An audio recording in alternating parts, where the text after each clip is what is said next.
Hi everyone, welcome back to my channel once again. गासैखौबो बरायहोना थालायबाय आंनि गोदान भिडिअ'हाय एसे गोबाव जाबायमोन भिडिअ लाबोया ओमफ्राय दिनैनि भिडिअ'खौ नायदो मा जागोन भिडिअ'आ नायलांबाय थादो रेन्डम भिडिअ जागोन दिनैनि भिडिअ'आ बिदिबा भिडिअ'खौ सल' स्टार्ट खालामनोसै अके नायलांबाय थादो बिदिबा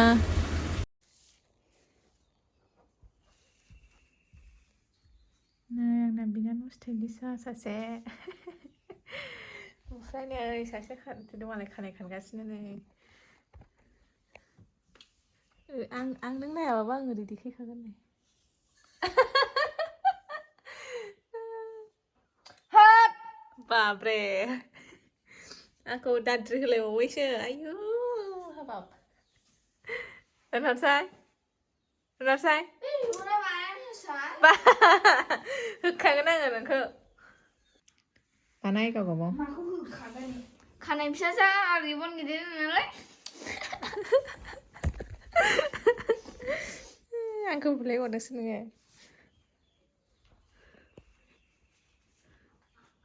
औ फरायनोसै रावबो खोन्थासाय औ फरायो दे खोन्था दे खोन्था दे औ फरायो दे मानिबा लाजिदों ओमफ्राय माथो नांलायोलाय जोंजोंलाय खोन्था नोंनि नोंनानाव सोंहाय मोजां मोजां बुदों रायलायनाया ओ रानि मार फै जल्दी फै अबाव थाङा नोङो ओरैफैलाय अबाव थाङा नोङो अबाव थाङा नै रानिनो बिस्किट बिहरदोंमोन आङो नै बिस्किट ओमफ्राय रानिया जाया नों मानो जाया बिस्किटखौ मानो जाया बिस्किटबो बिहरदोंमोन आङो ओमफ्राय रानिया पेडिग्रिसो जायो ओमफ्राय एक्टिभ बिहरदोंमोन आङो नै एक्टिभखौ जाया रानिया पेडिग्रिसो जायो नोङो मानो जाया बेखौ मानो जाया नों नै बेबो टेस्टिथ' रानि नै टेस्टिथ' मानो जायाखै नों राननाहरलाय दे ओरै मोजां मिनिहर दे मिनिलाय दे रानहरलाय ओइ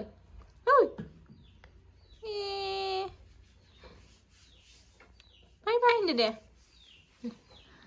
बाय बाय गाइस होनदो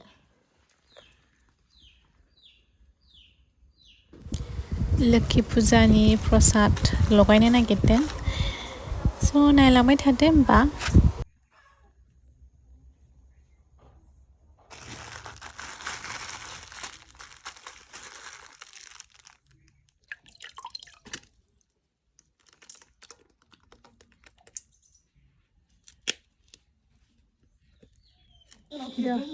खुसेंग्रा माबानि लुनि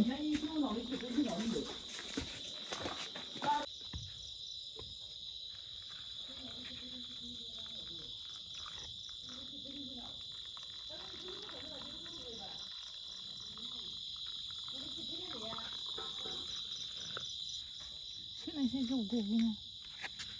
बेयो गब्लङा बेखौ से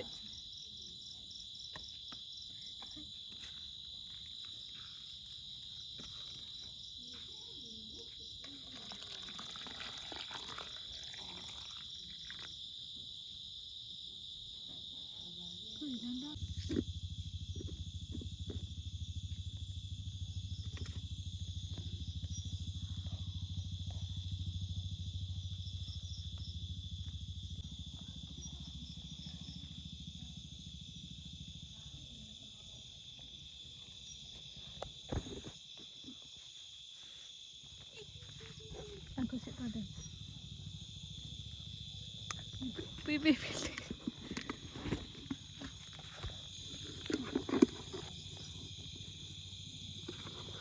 मोनबाय फिसासो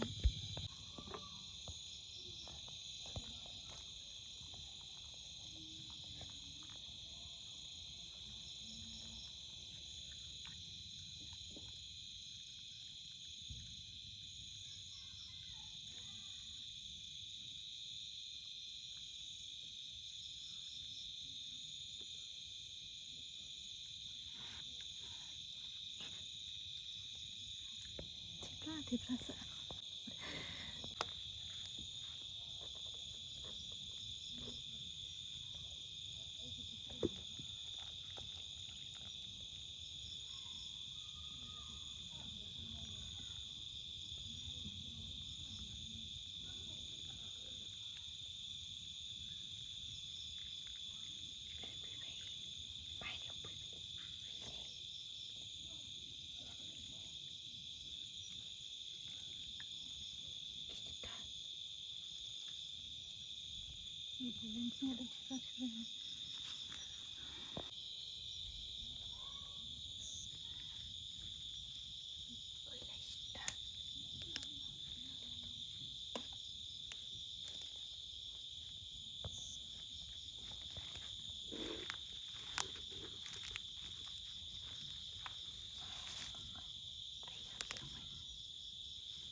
जोबजासे नायग्राफोरखौ आं बिराद थैंक यू होनो फुल नायनायनि थाखाय स' दिनैनि भिडिअ एसेनोसैमोन ओमफ्राय लोगो मोनफिनगोन नेक्स्ट भिडिअ बाय बाय